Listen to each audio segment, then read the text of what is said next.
How to expand text with a read more link in Wix website. Hello guys and welcome to this new tutorial. In today's video I'm going to show you how easy and simple it is to add the read more button or the read more link into your text.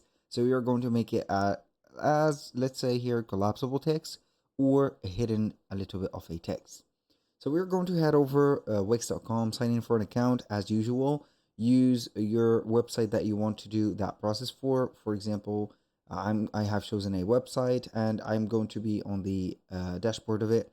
Select setup or home page or item, click on design site, open up the website as you can see, and here you go.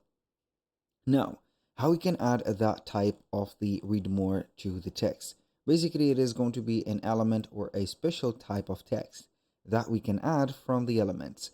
We're going to have here a section, a clean section. I'm going to add for it this type of text. We're going to click on add elements. Now we're going to head over text and then we're going to have collapsible texts. So the collapsible text is going to have read more, open full article, show more, as you can see, kind of text.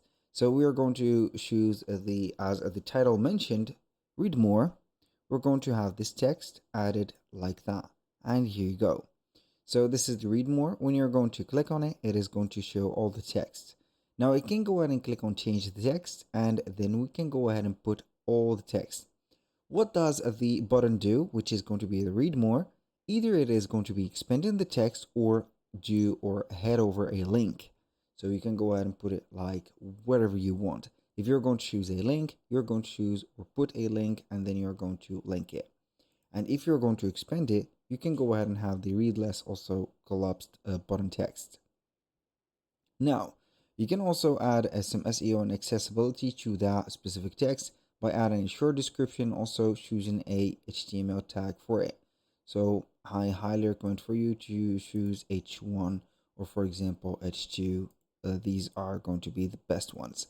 So that was pretty much it for today's video. Thank you guys for watching. I hope that you have enjoyed the content and I hope to see you soon on the next one.